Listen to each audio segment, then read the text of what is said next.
It's time for the Film Crickets with Jay Fortier and Chris Martineau. On this week's episode, Jay and Chris are joined by their good friend. Melanie Howerton joins the show and grabs a recliner in the Film Cricket living room. Jay, Chris, and Melanie review the 1987 American black comedy horror film, The Lost Boys. Does it stand the test of time? Let's find out. Your Film Crickets are on now. All right. Hey, friends. My name is Jay Fortier. I'm along with my good friend Chris Martineau. Hello. Good evening, everyone. Hey, what's happening? Nothing. Yeah. So today we're going to be talking about Lost Boys, but not alone. We have Melanie here. Melanie Howerton. How you doing? Good. How are you? Good. Welcome. Thank you for having me. Yeah. I know you're a big horror fan, and this is, obviously down the middle, not straight horror, but comedy horror, yeah. Yeah, and then you had suggested a couple of them, and I was like, I know she'll be excited to do this one, so I was like, yeah. Hey, what about Lost Boys? And then, so yeah, definitely. For our discussion before, and Melanie is responsible for bringing us Clue. Shut up. Oh boy. Seriously, I liked it because I watched it when I was little, and I don't know how little I was when it came out, but I always thought it was cute. And when Jay said keep it light, I was like, what I was actually going to recommend was From Dusk Till Dawn, but I didn't know if you guys would think it was stupid or not because I had just seen it again. And I really liked it, so I was going to recommend that. But when he said light, I'm like, I don't know about this. So then I said, okay, Clue, because it's like the first kind of like comedy type thing that came to my mind. Mm-hmm. But I still like it. And my kids like it. Oh, that's fine. I'm just like, well, I hadn't seen that one in quite some time, and I'm like, wow, no. But that's okay. That's all right. It's hard for me to watch the same way, though. Yeah. It's hard for me to watch the same way because after your review, and now I'm like thinking, are they just running around the house and not really doing anything? Yep. But and I'm like, but I still love it. But now I like have that in the back of my head now. I'm so sorry. I may have ruined your watching experience of Clue. But no, I had to. I finally met the person that Jay's like, he's back on Clue. I said, I can't. It's not good. Yeah. But that's fine. And that's cool. Like I said, we like our things. And like I'm more of a fan of I want to know why. Not like I'm never on the idea of how could you like this movie. It's more along the lines of like tell me why. Not for this movie, not for Clue right now, but like I'm always curious. Like what is it like? And so that's what I like to hear about. I want to. Well, and it probably and I didn't know that it was changed around so many times from different directors, and that's probably why it was a little choppy. Yeah, it's a bit of a mess, but and apparently I still like it, but I see what you're saying though. I get it. Whatever, that's cool. So apparently, some of that goes along. You were just telling me, Melanie, about the Lost Boys. So we're not going to get too far ahead of ourselves. So before we get into it. I always ask this question before we, discuss the movie, except for a recent viewing to do the homework for this show. When was the last time before that you saw The Lost Boys? So I'm gonna go and maybe tell me your history with it. Right? Was it on heavy demand or whatever? So Melanie, I'll start with you. When was the last time you saw Lost Boys, except maybe for recent viewing? Okay, so I watched it probably about a couple years ago with my girls. They are now 16 and 18. And so a couple years ago, I had them watch it to see if they liked it, which they did. Okay. And my husband fell asleep, but I'll tell you more about that later. Okay, cool. Anyway, because he's changed. Like he just fell asleep. He didn't want to watch it, but I have a different opinion of that now. But anyway, so about 2 years ago, and I completely, it's so weird because every time I hear you guys say, when was the first time maybe that you have ever watched this? Mm-hmm. I can never remember the first time I've ever seen a movie except for this one. All right. I not only remember exactly, I was at the drive-in movie theater, and I remember exactly what came on before that, which is crazy. It was Inner Space. Oh, and boy. So Inner Space came on, and I was kind of really falling asleep, and I felt super tired. Mm-hmm. And then I remember this whole, The Lost Boys started, and with the music and everything, and you could see the Ferris wheel and the ocean and everything, and I just woke right up, like immediately, and I was just glued to the screen the whole time and just loved it from the everything. But I just woke right up, and I'll never forget the very first time that I saw this movie, which is just the weirdest thing to me. I will never forget the time I saw a large, greased up man with wearing chains and playing a saxophone, and that would wake me up as well. But all right, so I'm into that. So you have a soft spot somewhere. You remember exactly where you were. So I like that. That's fantastic. Jason, talk to me. I saw it maybe about within the last 5 years. I don't think I saw it in full because I went to. Oh yeah, no, I did. I guess the point was, I wanted to show my daughter. Because she's not into horror at all, but I was like, this is tame enough, that she can deal. If it's bad enough, she'll get over it. Yeah. And so she ended up liking what she saw, but then she was like, I don't know, she had to leave or go out of the room. That's what made me think I watched half of it, but she watched half. And I would say, probably only a couple times in the last 10 years, and then I probably hadn't seen it since the late 80s. 90s, you fit what you can, and that was my college era years. So I don't know what I was watching at the time. It just wasn't Lost Boys. But either way, I had seen it only on video. I never saw it in the theater or anything like that. Our mutual friend Brian was big into that movie. Gonna bring that up. Yeah, just gonna bring that up. He was really into that, and yes. And what could have happened too is when I first saw it, I didn't hate it, but I also wasn't. I think what happened was he was so into it that I was expecting. If you go in too hot when you're watching a movie, you go in too high, there's nowhere to go but down, right? And then the other thing, sometimes if you go in low, it comes out okay. It depends. Where you're like, wow, that was a lot better than I expected. I was expecting garbage, and so it's it works both ways. So, not his fault. He just really liked it a lot. And then I went to see it, and I was like, yeah, okay, yeah, sure. But it didn't hit me in that special manner. So I didn't look at it for years. But I liked it. Yeah. Okay, so I will say, guys, is this thing on? I don't have cable anymore, but is this thing on cable anywhere, or is this? Do you see? It was. It was. I saw it. Yeah, I saw it not that long ago. Again, okay, so I messed up. So after I remember watching it a couple years ago with my kids, but then it was on last year. I had clicked the channels on cable and it had popped up, so I was watching the tail end of it. Okay, yeah. I mean, I don't ever see this thing pop up. So that's interesting to me. So anyway, so my history with this is bringing back our mutual friend Brian. Yeah, he was big on it. So if I'm hanging out with Brian, I'm watching The Lost Boys. Now, I don't remember if I saw it in the theater, though I probably did. He's probably saw it a couple of times. I don't have a memory of that. I do remember watching it several times on videotape, either at my house or at Brian's house, doing that sort of thing. The soundtrack was playing all the time. I had the soundtrack. This was in high rotation, and I remember, and I'm going to get to this, and then we'll get to the movie, is that it was the first movie that we watched that it made me feel smart, that I was watching something more than a movie. It wasn't just a kid's movie. It was middle school, 9th grade, 10th grade. This is almost adult enough, but it's not so adult that it's boring. Yeah. And it was focusing on my age group, but it wasn't treating me like I was stupid. It was putting things in there that made me focus on the film, like the soundtrack.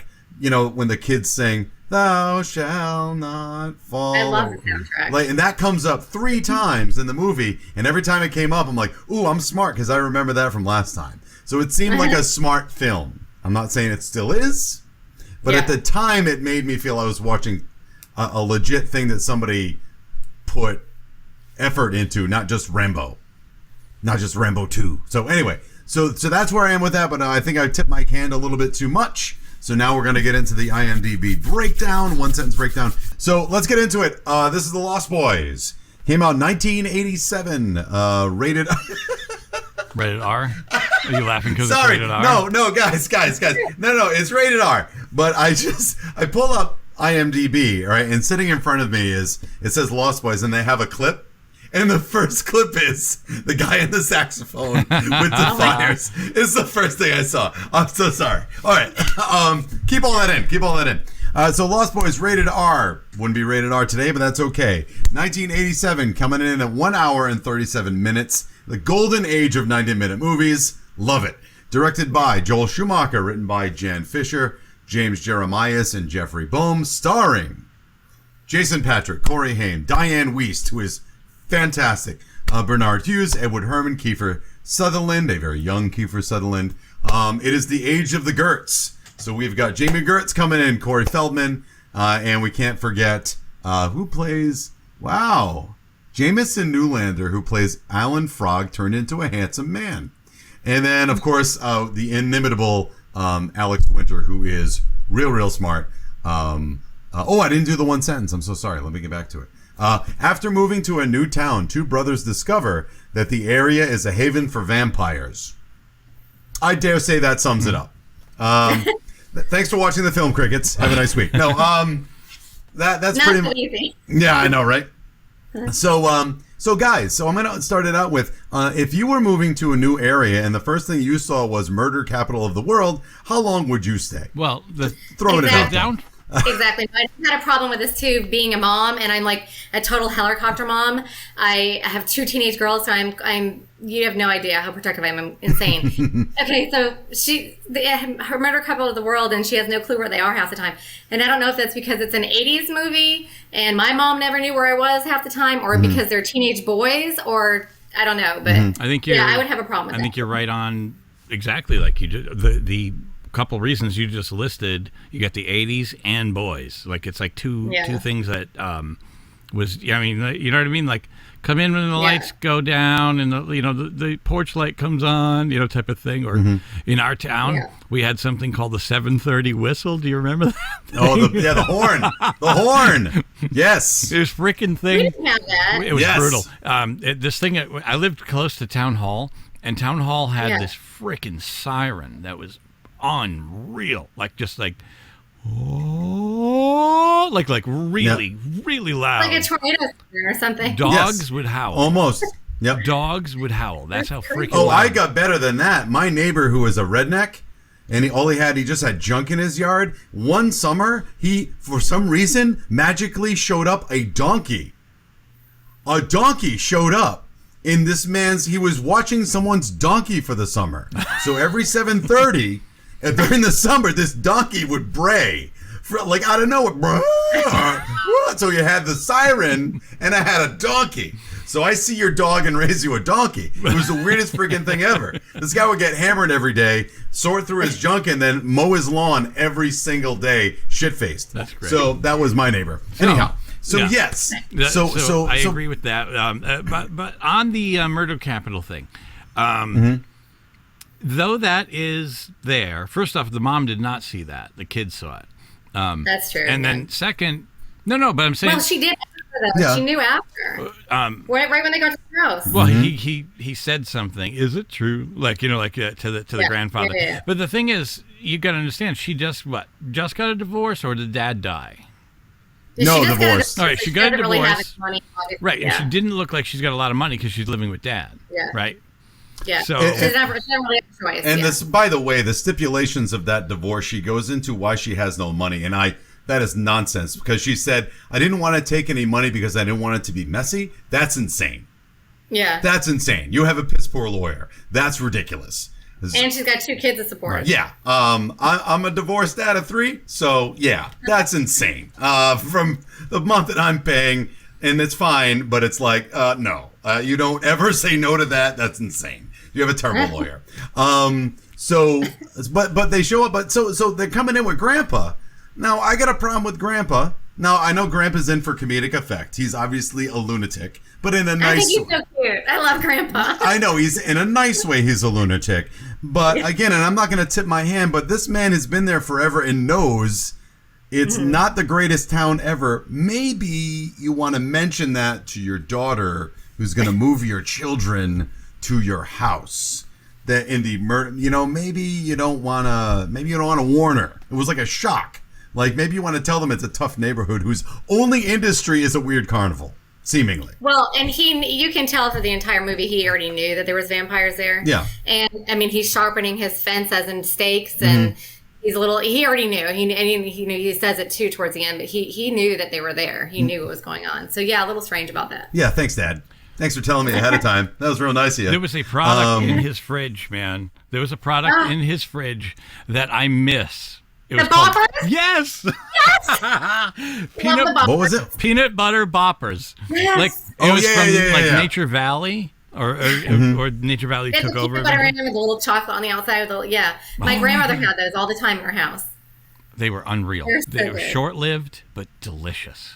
Yeah, they were really good. And I saw that in his fridge, and I lost my mind. I was like, I oh saw my it God. too, and I told my husband, "Do you remember those?" Oh my God. So You know what's good. great about that? Um, They actually, yeah. because people like us miss that, they actually say, here's the recipe. Like, they Really? give it away online. Really? Yeah, You have to it's go pretty find great. it. Oh my goodness. Yeah. So it seems seemingly that first of all, the flyby shots of this vampire movie, right? So we don't know who the vampires are. I mean, though we kind of know after we meet them. It's called The Lost Boys, for God's sakes. But there's what I do like is, and I don't remember it. I mean, it's been in other movies, but the flyby shots of the carnival, and particularly when we go to kill the night watchman. I have something to say about that. Go ahead, tell me, what is it? Okay, so I tried to watch this movie from your point of view because I like it, obviously. But, okay, so I was like, I'm going to try to watch this from an adult point of view and try to pick it apart as much as I can. So I did find some things. And the funniest freaking thing about that is this guy looks up, okay, and he's seeing, what does he see? Half vampire, half human. What the hell is that? And all he's concerned about is holding on to his hat. Yeah. That's awesome. That's where I was going. Okay. Yeah. Did you guys see that? Yes. Yeah. Yes. Yes. As you were about to say it, I was like, oh my God, I know where she's going. Yes, it was so funny. These people do have a lot of bizarre priorities. Like the other kill that happens with the vampires coming in and ripping the roof off the car. Oh, yeah.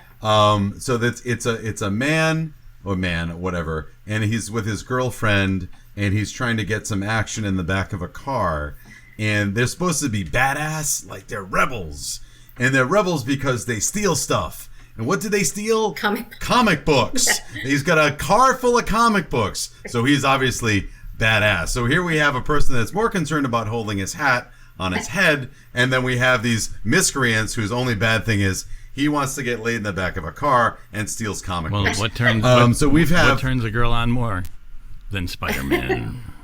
Absolutely. Oh, Green Lantern. I get it. Oh man, I get it. My blood pressure goes up and oof. Anyhow, and she's reading like Archie or some shit. I don't even know what it is. And I messed up, but that guy was killed twice in the movie. Yeah, wasn't he on the merry-go-round?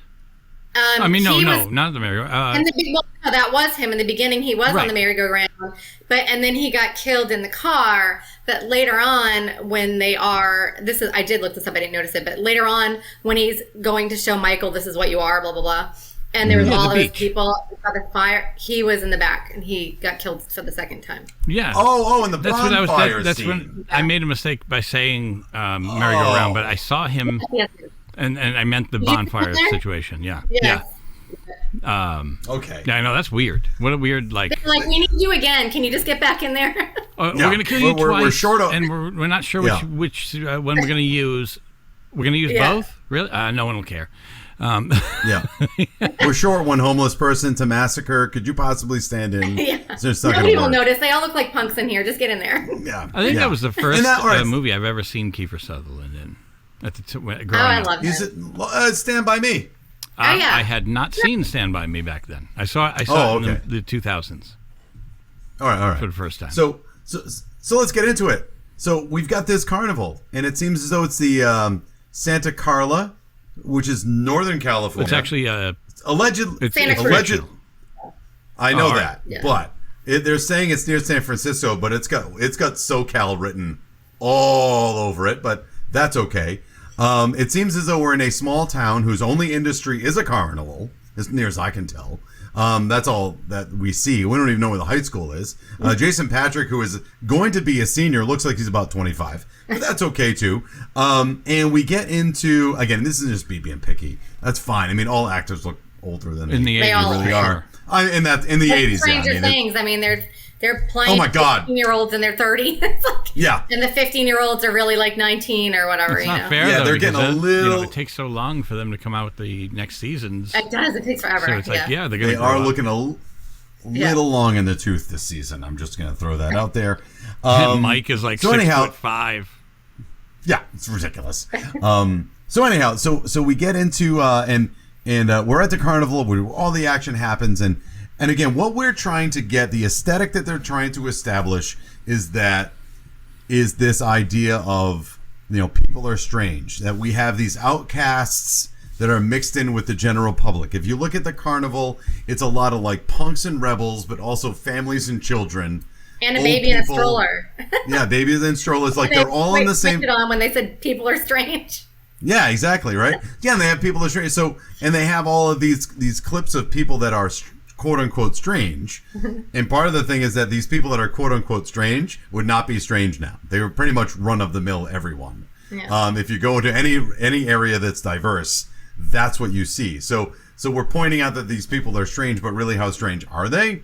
They're just kind of different, right? And again, I don't know how. I'm not going to get into that, but so we have this bouillabaisse of people, and we got these two guys trying to fit in. Jason Patrick, who's obviously cool. He's cool. He's got cool hair. He looks like Jim Morrison. A lot of Jim Morrison in this movie. And we have Corey Feldman. Corey Haim. I'm going to do that a lot.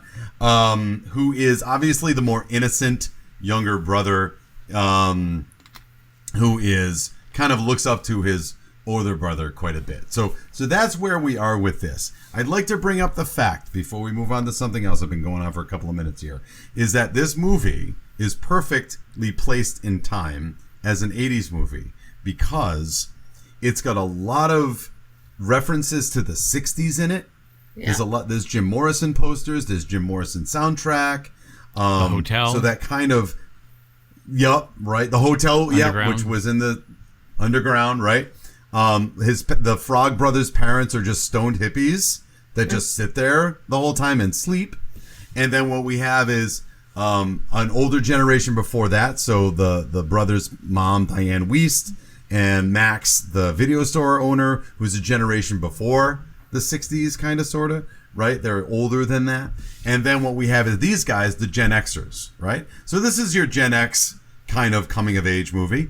This is like my generation. I'm Gen X, right? So they're coming to age in the 87, 88, 89. That's where we're 13 or so. And now we're trying to come out of the boomer generation. And now we're trying to establish the Gen X generation as being the one that's in charge. And what I got out of that was the 60s are dying, and now we need new blood. And pardon the pun, we need new blood, and that's where these vampires are coming in. We're shedding off the old vampire nostalgia, the crap from the 60s, and now we're coming into this new one, and we don't have an identity yet. It might be a reach, but that's where I'm going with it. Like, these kids are in this carnival that has all of these different things all mixed together. It's a melting pot of generations, and here we have these kids that are going to be the new generation coming through. I thought that was interesting from an 80s perspective. Yeah. I might be full of shit. I'm just saying. It's just an opinion. Anybody That doesn't feelings make you on full of that or shit. what? It's No, just I an know, opinion. but sometimes I get a little over analytical, but that's the stuff I didn't pick up because at the time I was the age of Corey Haim. But now at 47, like, I'm removed from that and I can look back and go, that's kind of interesting. I don't know. Yeah, it's kind of like a new generation because they're all like the younger people, and without spoiling anything, I'll let you go on because I don't want to spoil anything. But this whole show is a spoiler. Nah, spoil away. Yeah, we don't care. Worry about it. Yeah. No. Well, I had, so you don't care how spoiled No, it is. because Nope. All right. I just they had a die problem at with the it. end. I've noticed this before, but there is a problem with the plot. Oh, So, okay. Basically, I noticed that when Michael is talking to Star and he's like, why didn't you kill me last night? Like the night they had sex. Why didn't you kill me last night? Which, by the way, if you notice at the time when they actually did have sex, Laddie was laying in the bed next to her sleeping. Did you see that? And then Michael gets in there and they're doing whatever, and he never got out. So yeah, I did find that one on trivia. I didn't notice that, and then I had to rewind it. I'm like, oh my god, he's still sitting in there. But anyway, Gross. so he's like, why didn't you kill me last night? And she said, that's what David wanted. You were supposed to be my first kill. So when you have a first kill, that's supposed to turn you into the full vampire, because right now she's half vampire.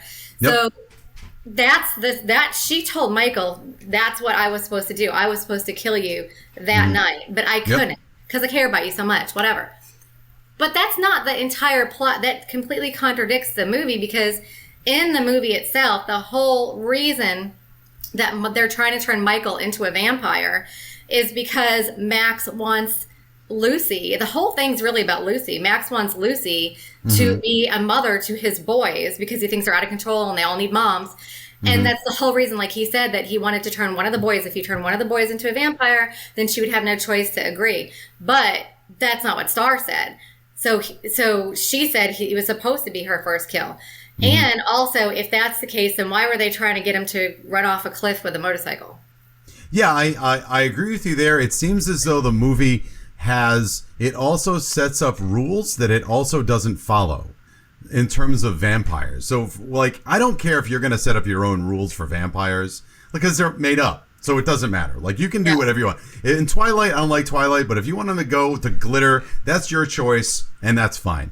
But what we're saying here, and what you were saying before, is that Star can't be a vampire until the first kill, which was supposed to be Michael. So then explain the boy. The boy out of nowhere turns into a full-on vampire, seemingly for no reason. He didn't kill anybody. Like, but at he the end of he wasn't a full-on vampire. He just got mad for some reason, because I think maybe there was blood around, because that same thing happened to Michael, where he, like, as the term back then, vamped out. Yeah. He's not a full-on vampire. Right. You know what I mean? Because he didn't kill anybody yet. So apparently you can kind of get like that. The only person that never did that was Star for some weird reason. Right, and that's what I mean, is that they're playing fast and loose with their own rules of the... Can we agree that they're kind of... Like, they're not fleshing out the rules of how you become a vampire. And because Star never even starts to, like, vamp out at any point, that means they basically give Jamie Gertz nothing to do in the movie. Though she ended up in which their kind room of really upsets... quickly. Yeah, I know. Like, she at jumped the end, up, right? Like, When she runs in the room. remember she jumped up and came into the room really quick, and they're like, "Whoa!" No. There was an ability, that's dandy and all, but which I couldn't do. yeah. Like, Oh, yeah. Well, I got ups, so I don't know about you guys, but no, I'm just kidding. So I work on my calves every night. I got ups, so I can dunk. I cannot dunk. My point is that it's a shame because they don't really give Jamie Gertz anything to do. She's just there to like. Well, she's the love interest. But they still don't give her anything to do, and that's a shame. They Well- don't. She's just there to make Michael do something, right? Yeah. And they don't flesh out the character at all, except that she's lost. Yeah.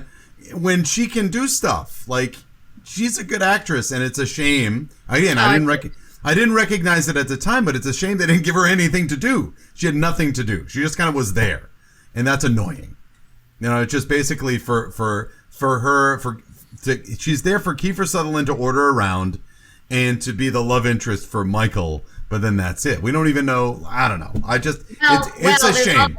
There's another theory that she might not be so innocent, because there's another theory that she could be luring guys to this group of vampires for them to kill. Okay. That could be her job. Okay, but there's a theory. Still not a great job, though. I'm just saying that's a shitty job. Falls in love with them at the same time. Fair enough. But you don't know what she was doing before. You don't know. I mean, Yeah, I Joel know. Schumacher. It's just a shame. She's so good. She's so good. Yeah. You just wanted to do more. That's all. Joel But go ahead. Schumacher is the director, and he did what? Batman and Robin and Batman Forever. He both. Yes. He did them both. I knew he did one in '97. I don't know which one that was. Think about this. Both of those Batmans were very, very comic book like, very cartoonish, and had a lot of like hues, like pink and purple, like in the background. Yes. Oh, yeah. And even in this, in the log cabin, you're seeing this pinkish hue in the back. Like, Yeah. like sort Yep. of this weird Yeah, glow, you're right. and it's like, what is this? Is this like a special, like, does everybody just walk around in this weird pink hue? No. Like in life, And according they to do him. glitter in the blood too. They had glitter in the blood to make it I really didn't shiny. notice that. Yes. Yeah. Wow. Yeah. Yes. We also have in this world we have collapsible wooden stakes that you. Oh. Did you notice that? Everyone notices that, right? I didn't notice that. Yeah. There is when Feldman is about to stab Alex Winter in the heart at the end of the movie, when they're all upside down like bats. He says, "Die, you bloodsucker!" And right before the close-up, if you look at it, first of all, the stake is like a perfect square. Yeah. And then you can see that it's like a telescoping stake. So if like an antenna. So when you stick it Yeah. into somebody, it collapses. Yeah, like a knife. Yeah, One yeah. of those knives. So that's one of the goofs that they left in the movie. Their classic. Alex Winter has mentioned it in other interviews. Like, yeah, they should have probably edited that, but That's so funny. I never even noticed Oh, that. yeah. I was looking at stuff too. I was trying to look. check it out. So anyhow, so let's get into it here. We have a tale of two movies, as far as I'm concerned. I think Melanie was bringing that up before we started speaking. The first half of the movie is Michael-centric. We're going through the trials and tribulation of Michael finding his way in this new world. He has been removed from his old world. He's been thrown into the carnival world. He's trying to make good. He's attracted to Star, and he gets wrapped up with this because he's kind of a pseudo badass himself. We don't know what his history was, but he looks cool. He's got a motorcycle. He's got a leather jacket. He's got long. I think he's trying to fit in, though. I noticed Yeah. that in this. That he bought that leather jacket after he saw Star with the guys because the first night she got on the bike and with the guys and they had all leather. Mm-hmm. So he went out and bought himself a leather jacket and then wanted to get his ear pierced. Right. I think he was trying to fit in. He's not as strong as you think. Where Sam's character, he doesn't really care what other people think of him. Yeah. He could care less of what people think of him. But I think Michael actually cares more what people think of him. Okay. He's trying to fit in more. Okay, so he's trying to keep up airs of his own badassery.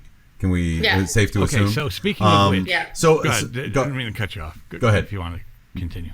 go. No, Well, please. Sorry, I'm bad for but that. I No. think it's funny when they all get on motorcycles and they Kiefer Sutherland's character ends up tricking Michael into almost driving his motorcycle off the edge of the cliff, and then he drops the bike and just doesn't go over the edge, and he stands up and he punches Kiefer Sutherland and says, "Just you, man, just you," like as if Yeah. you know what I Yeah. mean. You're on the street. You have a group of gang, like this gang of people. Mm-hmm. You don't know that they're vampires, right? If in the real life, you can't just call your own shots and say, you know what, I'll fight just you. No, we're all gonna kick the shit out of you. Yeah. It's like I don't think it works like that. You don't get rules. No. When you're taking Yeah. on a bunch of people. Yeah, that's like the. Well, also, why did he get on the bike anyway? Because the very first scene when he was flirting with her, she gets on a bike and it looks like she's David's girlfriend. Mm-hmm. And then later on, she gets on the bike with Michael. They're going to go out to eat and get something. But then again, he's like, Star, pretty much get on the bike. And she Well, because listens he's to like him. his- And again, it looks like it's his girlfriend. So why would you follow them anyway? She looks like she's pretty much taken. Why would you go with these scary people if this girl is taken? It doesn't make Is sense. he trying to impress her? I don't maybe think going that's gonna through work. some crap like divorce and all that. You know what I mean? Trying to fit in. You're going to a new town, and sometimes people try to act like nothing bothers them, and they're gonna do what the hell they want. Like the Karate Kid. He's trying to fit in with some friends. Yeah. But half the movie is him trying to, like, he gets lured in, and by the way, in this, so he gets lured in by these vampires. They basically do this. Pardon me, like penis measuring contest where they drive their bicycles, sorry, drive their motorcycles, because I think they're children. They drive their motorcycles until one of them, you just got to keep up. You don't got to beat me, so on and so forth. So a lot of this pseudo masculine stuff, and then they fight, and now they're friends. And now you got to come down to my lair. So they go into their lair, and he's trying to convince them. And I don't know about you, but first of all, two things. One, if somebody offers you any fluid out of a cask that looks dusty and 400 years old, don't drink it. First thing. Second thing, vampires feed on blood. I don't know a lot of vampires that have a lot of Chinese food. No, where did they get the Chinese food? Yeah. Where did they get it? He just leaves for 3 seconds and he comes back with Chinese food. Right. They drove quite a while to get over there in the middle of nowhere. So where did he get the Chinese food? I don't know. Maybe that's what I'm saying. And a lot of it because he had a box. He had a box of some food. He had a whole bunch took of the phone That's booth. a colossal. I don't know. He took the phone booth because he's Bill. Yeah. From Bill and Ted's Excellent Adventure. That's right. right. That's what he That's did. right. But it's just like, well, I don't. So anyhow, I like the mind trickery, and he does that bit. But then, he gets lured into drinking the stupid idea. That's just dumb. Until No, he's trying to show off, and the whole reason why he did it was to impress her and to not be I don't want to say the bad word, but he's not trying to be a wuss, I guess you could say, in front of the other guys. And he, basically got fooled. That whole reason, I think, that David was like, oh, look at these, they're just noodles, or look at this is, how are those maggots? I think the whole reason that he was tricking him to begin with was because he really wanted him to drink the blood, which he might not have to begin with. But so because he tricked him to, hey, look at this, this is, this isn't really, this really isn't maggots, they're just noodles or whatever. So when she said it's blood, he was like, yeah, sure it is. Yeah. So then he wanted to be, I'm a tough guy, I'm going to drink it. It's not blood. Right. You know what I mean? So I think that he did that on purpose. So by that rationale, can we then say Sam, the brother, played by Corey Haim, he is more safe with who he is than Michael is. So I 100% Michael agree. is more impressionable because Sam Sam has decided who he is, and that's it. And I am going to take baths at 14. I don't know when the last time. I don't know. I haven't taken a bath since I was 6. But whatever. But I noticed he was comfortable with himself because right away when the Frog Brothers were like, pray you never need to call us, he goes, okay, I pray that I never need to call you. He doesn't know these people, and he's trying to fit in this town, but he honestly doesn't care what they think whatsoever of what he says. Right. That right there, just that one phrase right there made me think that he was comfortable with himself, just that one thing. And that Michael was trying to pick out the leather jacket and get his ear pierced. He's trying harder to fit in and impress. You can't hide what's You can't hide what's inside, Melanie. You can't hide what's inside. Anyway, say, go ahead. Also, on that same note, he is not afraid to say, I don't like horror comics when they hand him one. Meaning, if he was trying to fit in, he would be like, thanks, guys. And he'd take it. Even if he doesn't like it, he might just go, I'll check it out and not read it at home. But I'm saying, he's like, no, like I said, I don't like horror comics. He says the next day. That whole thing there where he's talking to them makes me feel how confident he is in himself. Sure. He doesn't care what people think. This was their movie they worked on together. The first? Was that? This was the first movie that the two Coreys worked on together. Yeah. Okay, so we're moving along here. Michael is transitioning into a vampire. Another transition analogy, I guess, right? Trying to be your true self. So he's trying to become a vampire. He's out of control with his own body. Kind of typical teenage stuff, right? If there's a better allegory of I don't know what's happening to me, that's a pretty good one, right? Much less becoming a man or becoming a vampire. Like all of these changes are happening to me and I cannot explain them. There's several frightening scenes where I love the scene where he's floating and he's on the phone with the mom and he's floating out the window saying, and Sam's screaming and he's like, hang up the phone, Sam, and he's floating on the side. That's really, it's really kind of terrifying. Again, there's a loophole when he falls from the bridge.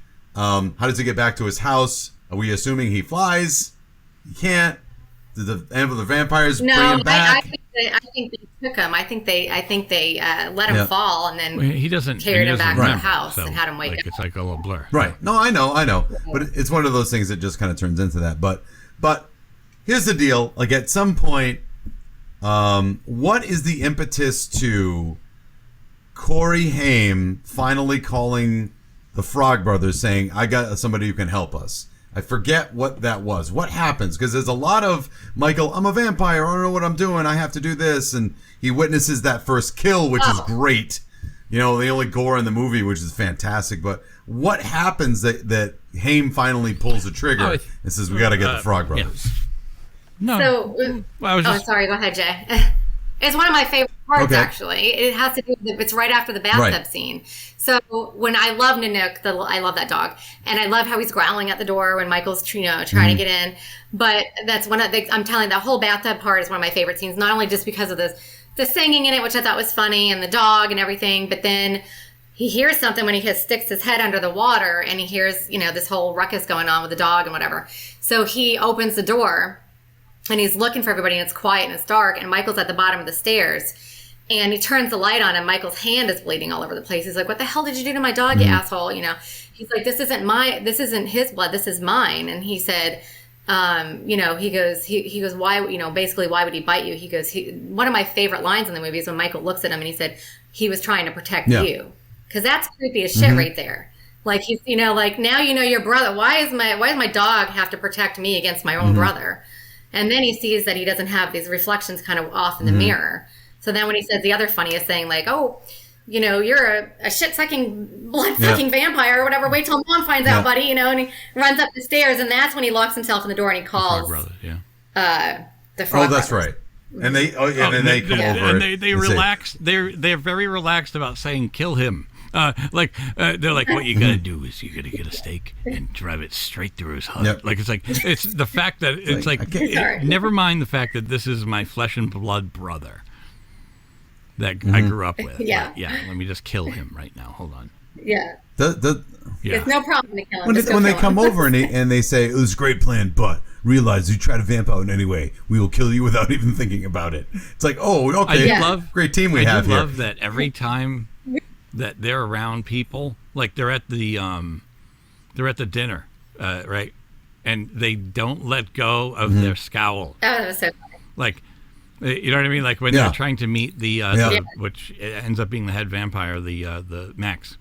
Max. They're like, this is my friends, the Frog Brothers. They give that like upper nod, like like it's just so funny because they. Yeah, I don't really think they smile much in it. They're very serious. You say that they're exhausted, like jaded from nothing but. It's like us against the world, in that town. Yeah. Do you guys? Well, I love that part too when he's thinking that somebody's breath smells and it's Nanook down there, and they're like they all stare at his face. I have a question. Do you think the Frog Brothers have ever killed or even seen a real vampire before this point?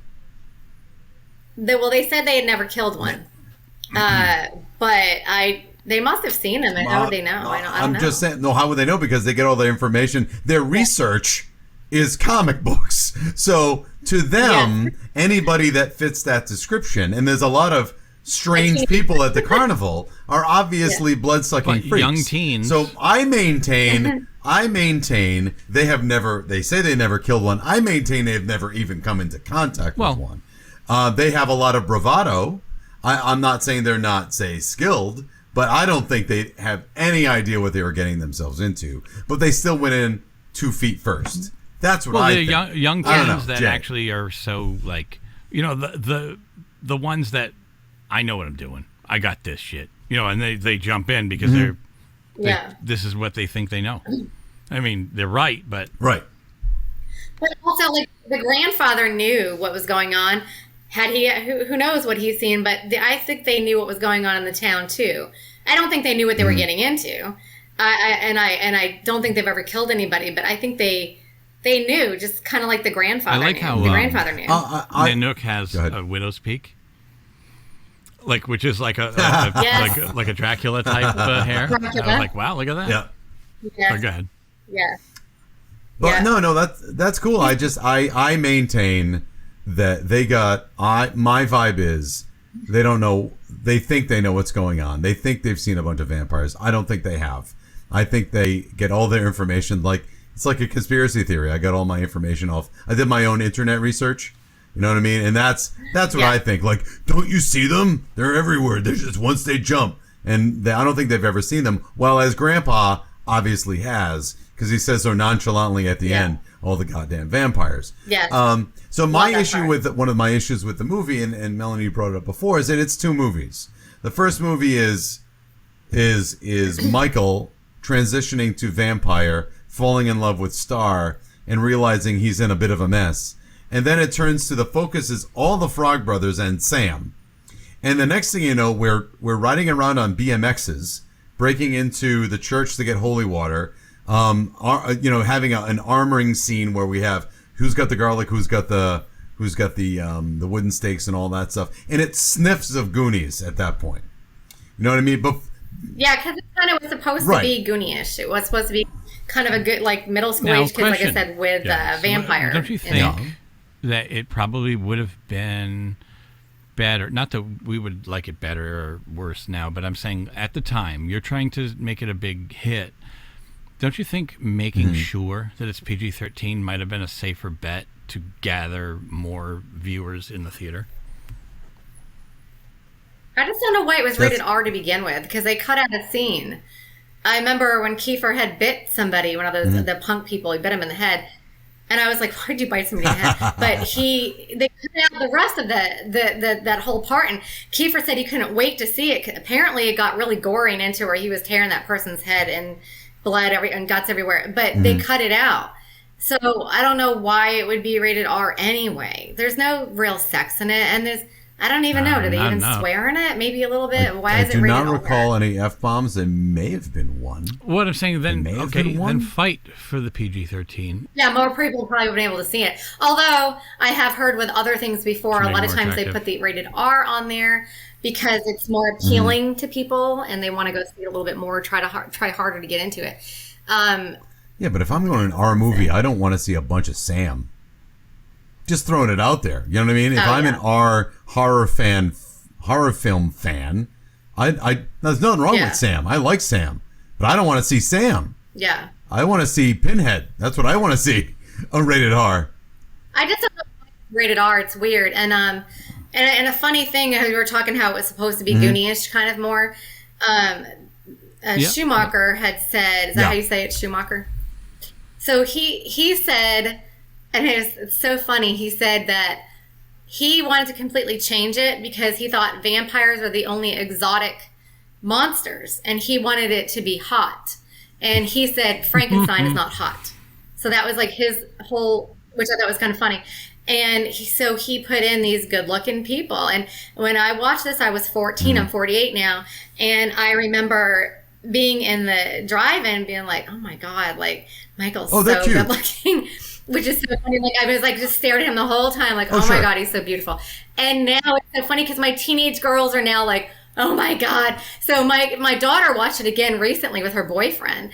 And the whole time she's like, he's so cute. He's so cute. And her boyfriend's like, okay, I get it. Right. He's cute. I'm going to go on a limb and say that's the only reason. Well, I think it was supposed to be his breakout movie. No, but I don't so think he it was didn't that really work good for him. great. Like, he was, you know what I mean, as far as acting. No. Are we talking about Kiefer? Yeah. No. No. Jason Patrick? He was okay. Yeah. I I said he was okay. That's all. He's a little bland. Like, he is there's bland. a blandness to him. Oh, he doesn't do much. Right. So I'm not trying to be mean. No, be and, mean. Knock the I guy don't give a down. shit. I think his looks really got him the job. Sure. Well, let's look at it this way, and I thought of this as well. And again, talking about bridging a generational gap, you know, this is our ushering in, right, to pop culture. The Gen Xers, like, we're now going to start consuming movies and stuff. And vampires before that were Chris Lee, and they were Bella, and they were like those guys, and they weren't cute. I can't think of one. No, but there was that. The vampire, though, you got two good-looking guys in there. What's What? oh was that? Oh, that was later though. That was after that.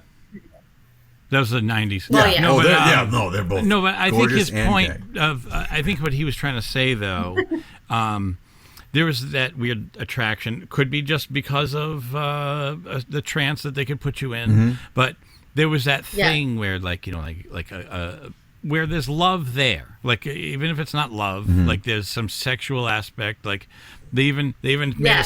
a spoof movie called Love at First Bite. Mm-hmm. In the Yeah. I want to say either late 70s, early 80s, George Hamilton. Yep. I remember seeing that, yeah. You- But they're supposed to be erotic monsters, and that's why he wanted Right. to do it. I see that what he kind of means. part of it. He wanted it to be sexy. And Michael got Star. Jamie what's her Gertz. name? I always forget her name. He got her that part because I guess the producer wanted some other blonde actress, and Michael had worked with Star before in another movie in something, so he got her in there The somehow. And funny little thing, did you notice how many times they say his name in the movie? Michael? I actually looked that up. It was Get out of here. 118 times. Oh my God, that's like Titanic level. Rose, Jack, And that- Rose, Yeah. Jack. Good, Yeah. good golly. Yeah. All right, so let's set up here because I have let's get to kind of like the final fight, and I have something I got to say about Max. So eventually, they find out they're vampires and know where they're hiding. The Frog Brothers have been contracted to help quickly dispatch the vampires because they know what to do. They go to the hotel. They stab one of them. Alex Winter, my favorite, is off the board. And they run and they all go back to the house and secure the house because they know the vampires are coming in. And we battle the vampires. And we are to assume at this point that they are very powerful. And those vampires die quick. I gotta tell you, even like Kiefer Sutherland, who isn't the head vampire, but at that point you think is the most powerful one. What is that battle? 1 minute? Minute and a half? Like they struggle in the middle, and then he gets thrown against some antlers, which isn't a wooden stake. So no reason for him to die. Just throwing it out there. Though, and they wanted to bring him back for a part 2, and that's why But they did that. didn't he burst into flames? No, he's just hanging there? Okay, No, sorry. he didn't. Yeah, and this is the thing I told Jay I wanted to say. That whole antler part was so funny to me because if you notice the entire movie, Vampire David, he's got scruffies the whole time, okay? So sometime in between where he gets stabbed with these antlers and then Max comes in and looks at him, he's time to shave. So he's all, and I noticed this when I was 14 years old. I noticed that. I was like, oh my God, he has such a baby face right now. So apparently he's like baby faced and innocent, Okay. and scruffies are evil. Because they had to they got to get the scruffies off because he's not evil anymore, But I guess they left that, they were supposed to leave that open for a part 2, but I think Kiefer didn't want to be in it or something. Smart move. Because he was supposed to come back, and I guess that's kind of their way to bring him back because Okay, it wasn't. but- what he said. Their sequels came out like in the late 90s. Really? Like part 2 Yeah. came out later. Like it's like, come on guys, too Really? late.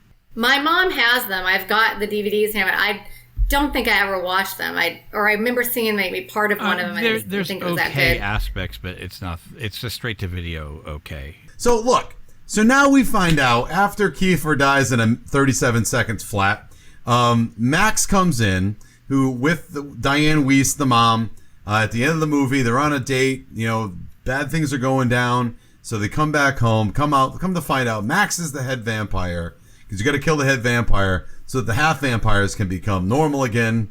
Okay, your rules, that's fine. But he says, when the frog... Well, that's kind of always the rule. I know, in and vampire they movies. also, I like the fact that they misdirect. Like when you first see Max and he says to Michael, aren't you going to invite me in? Like you go, oh, he's a vampire, right? Because you have to invite him in, another weird rule. But once he passes all the tests at dinner, you go, oh, he's not a vampire. The Frog Brothers are crazy. And then you find out because he was invited in, the tests don't work. Like, and the quote is, you don't have any power over me. I don't know what that means. That should mean that if you don't have any power over me, in this home, then the whole stake through the heart thing shouldn't work. That's how I read that. Oh. So why are we picky about, again, my problem, it's all made up. It's vampires. They don't exist.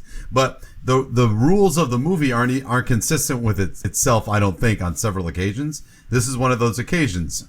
Well, also the other boys, they were never invited in. The boys were never invited in. Yep. There's another one, right? So they weren't even invited in. So how could they come in the first place?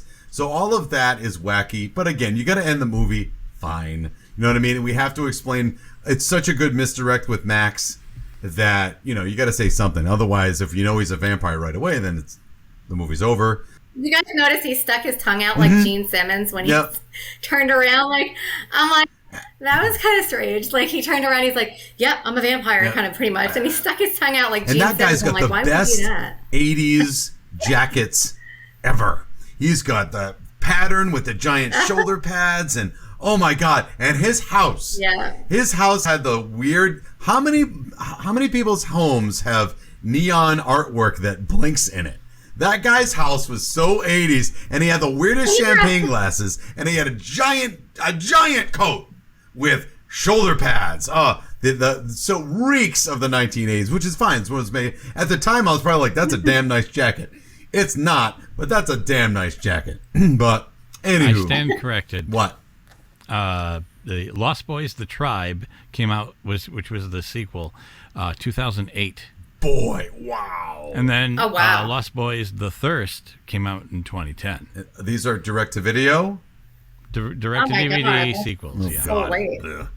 Did you also notice that when the boys left the cave, when I say the boys, I mean like all the vampires, left the cave, and they had no shoes on because they were hanging with their little toes.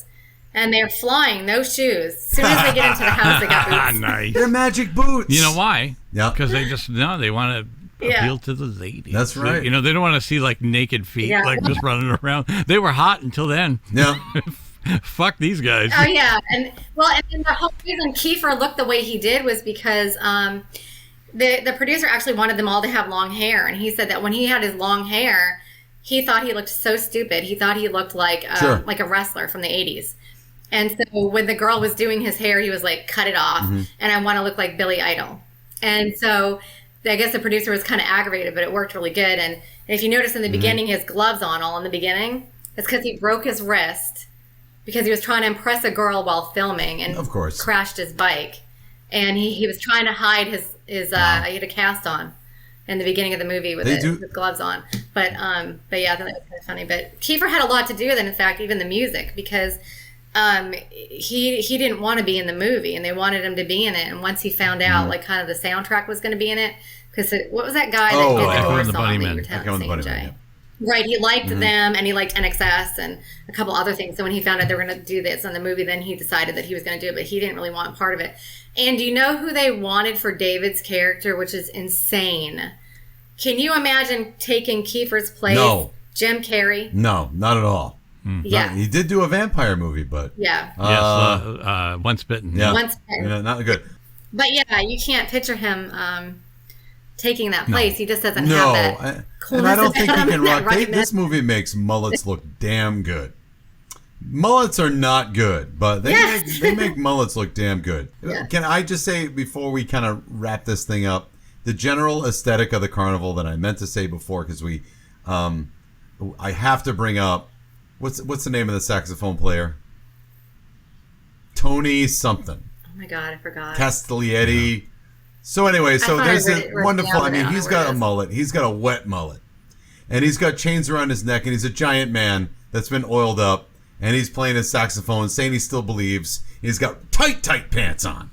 And it's supposed to be badass. First, there's nothing badass about saxophones, but that's fine. Secondly, he's on the stage. Yeah, I guess. Well, for him, he looks badass because he's a giant. But what I thought was funny about that scene is that they are trying to give like an apocalyptic feel. So everywhere in that carnival, there's always trash cans on fire.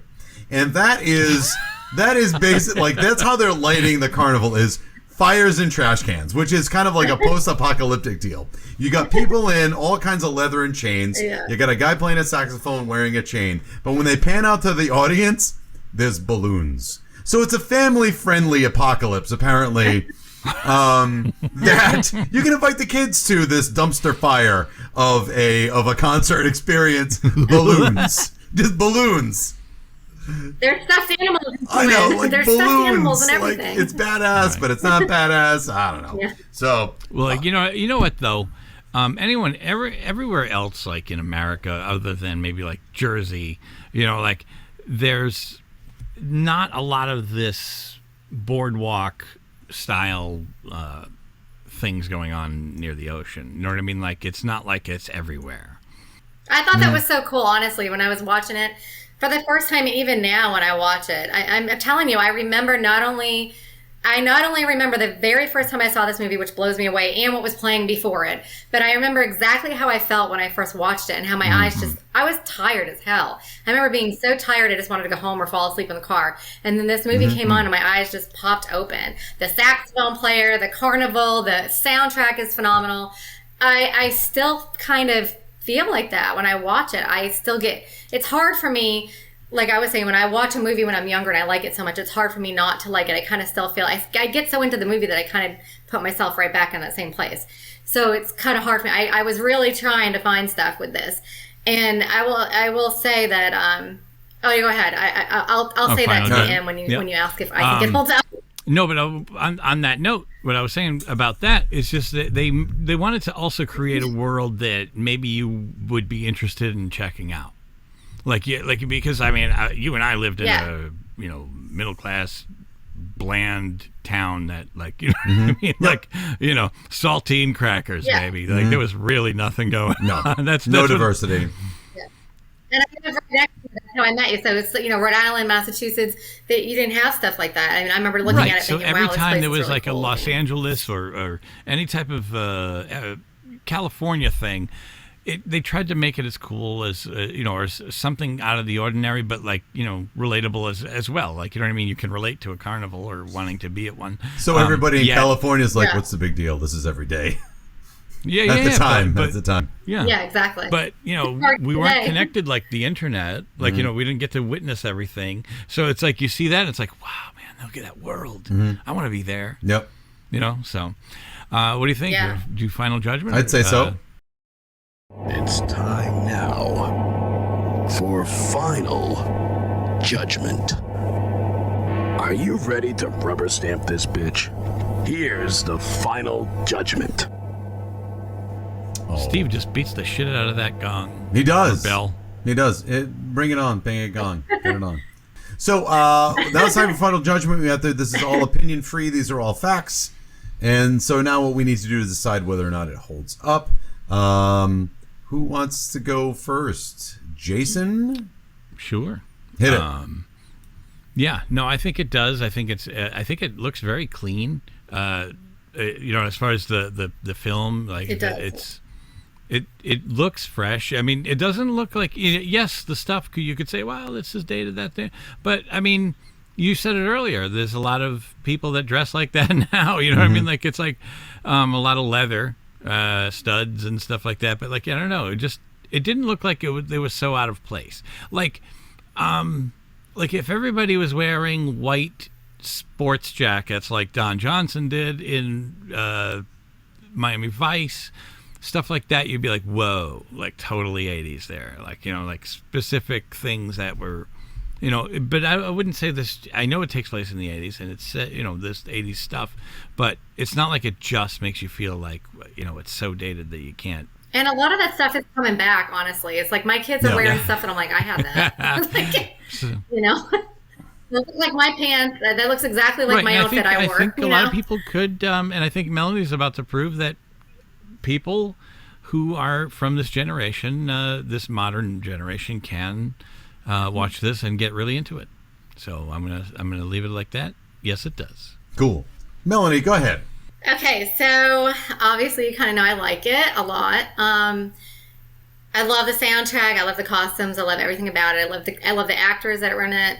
I think a couple things are funny about it, where the whole premise of wanting to be a vampire is because you stay young and you don't age and all this other stuff. But usually in the other vampire movies, these people are coming from like mansions and they got money. And these people are kind of like, come live with us. We all smell and we live in this moldy, dilapidated building under the ground, which I don't know why there's a staircase that goes to that, but why, you know, we all sleep together hanging in this gross thing and there's flies everywhere. And so that part was kind of not as appealing for like a regular vampire movie you might be used to, because you usually get that it's not just that you stay young forever, but hey, we have money and we live in mansions and all this stuff. Like, usually vampires are rich because they've been around for so long. They just have all these investments. Yep.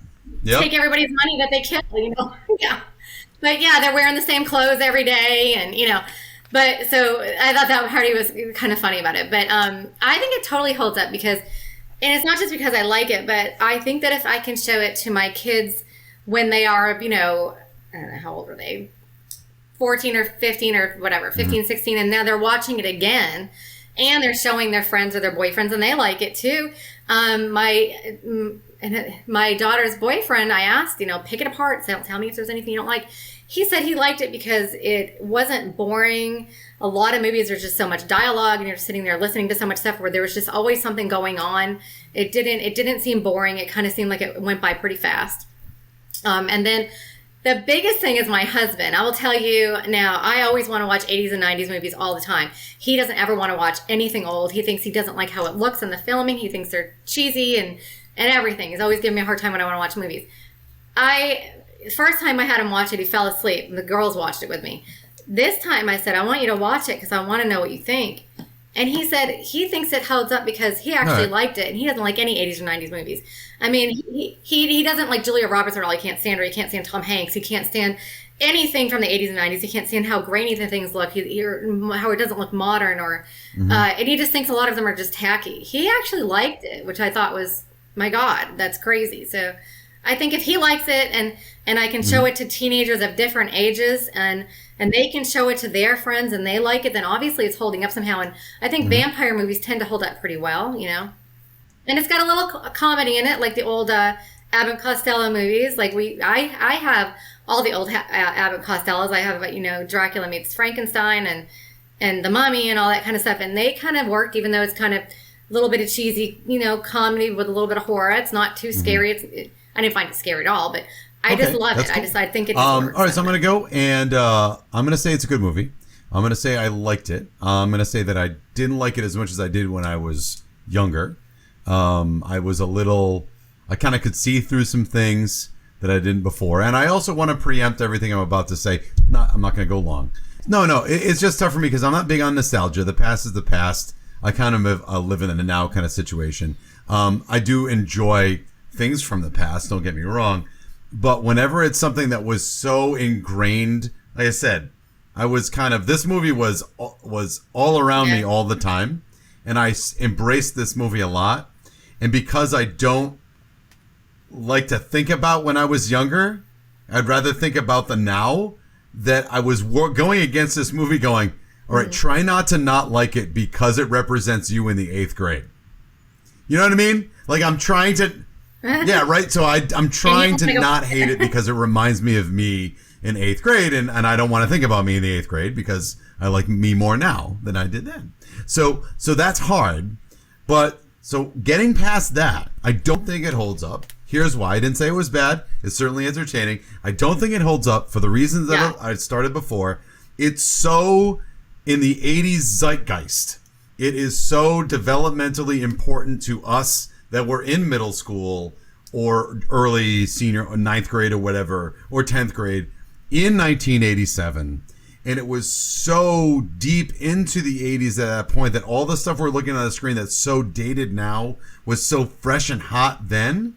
And the way the filmmaking is being made, it's so, I think it does such a good job keying into the generational Gen X vibe of the time, that it doesn't hold up now for that reason. That spark of the 80s, and I don't like, I'm not a big fan of nostalgia, right? I'm trying to look at the movie as that, and I don't think it holds up because it doesn't just reek of the 80s because it's being nostalgic. It is the 80s.